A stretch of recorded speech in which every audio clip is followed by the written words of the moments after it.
পৃথিবীর বুকে কিছু স্থান এমন আছে যেগুলোর প্রতিটি বিন্দুতে মিশে আছে তাওহীদের ইতিহাস, ঈমানের পরীক্ষা আর আল্লাহর রহমতের নিদর্শন। আজ আমরা জানব পৃথিবীর অন্যতম পবিত্র পানির উৎস জমজম কূপ কিভাবে সৃষ্টি হলো। এই সম্পর্কে আলোচনা করা হবে জীবন মৃত্যু এই পর্বে। জীবন মৃত্যু চ্যানেলে আপনি নতুন হলে অনুরোধ করব সাবস্ক্রাইব করে বেল আইকনটি ক্লিক করুন।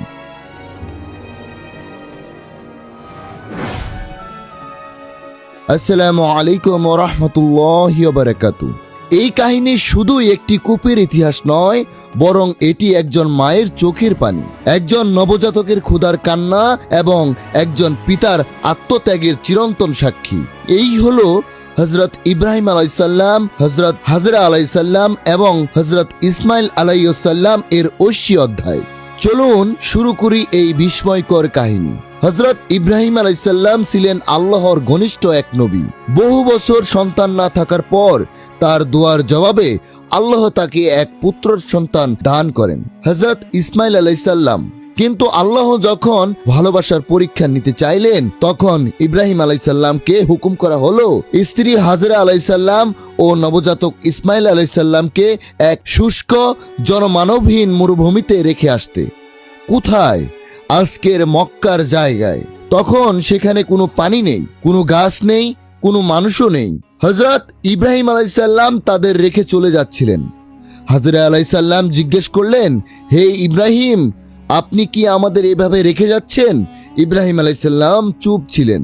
তখন হাজরা আলাইহিসসালাম বললেন, আল্লাহ কি আপনাকে এইভাবে করতে বলেছেন? ইব্রাহিম আলাইহিসসালাম মাথা নাড়ালেন, হ্যাঁ। তখন হাজরা আলাইহিসসালাম বললেন, তাহলে আল্লাহ আমাদের নিরাশ করবেন না।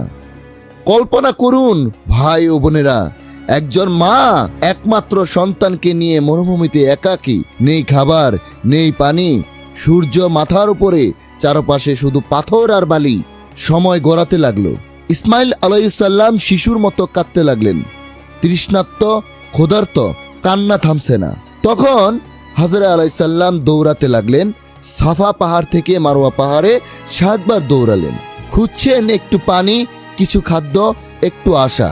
এমন এক মায়ের ধীরতা এবং ঈমানের সামনে পরাজিত হলো মরুভূমিও। হঠাৎ হাজরা আলাইহিসসালাম দেখলেন ইসমাইল আলাইহিসসালাম যেই জায়গায় পা ছুঁড়ছিলেন সেই স্থান থেকে পানি গড়িয়ে বের হচ্ছে। জমিন ফুঁড়ে বার হয়ে আসছে এক পবিত্র ঝর্ণা। এই হলো জমজম কূপ, যা আজও প্রবাহিত, আজও বিশুদ্ধ, আজও এক অলৌকিক নিদর্শন।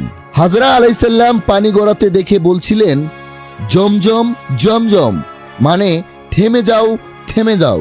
তিনি পানি থামাতে চাইছিলেন যেন তা না শুকিয়ে যায়। এই শব্দ থেকেই পানির নাম হয়ে যায় জমজম। তাওয়াক্কুল, আল্লাহর উপর ভরসা। হাজরা আলাইহিসসালাম জানতেন আল্লাহ আমাদের ফেলে দেবেন না। আমানতদারিতা ও পরীক্ষা। ইব্রাহিম আলাইহিসসালাম তার দায়িত্ব পালন করলেন কোনো প্রশ্ন না করে। একটি মায়ের দোয়া ও ত্যাগ, যার মাধ্যমে জমজমের মতো রহমত দুনিয়ায় এসেছে। এটি কেবল একটি কূপ নয়, এটি ঈমানের পরীক্ষার বিজয় গাথা। এটি কখনো শুকায় না, হাজার বছর ধরে একই গতিতে প্রবাহিত।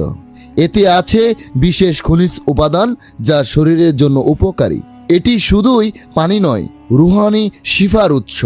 রাসূল সাল্লাল্লাহু আলাইহি ওয়াসাল্লাম বলেছেন, জমজমের পানি যেভাবে পান করা হবে তাই পাওয়া যাবে। ইবনু মাজাহ। প্রিয় ভাই ও বোনেরা, জমজম কূপের কাহিনী আমাদের শিখায় আল্লাহর উপর ভরসা কখনো বৃথা যায় না।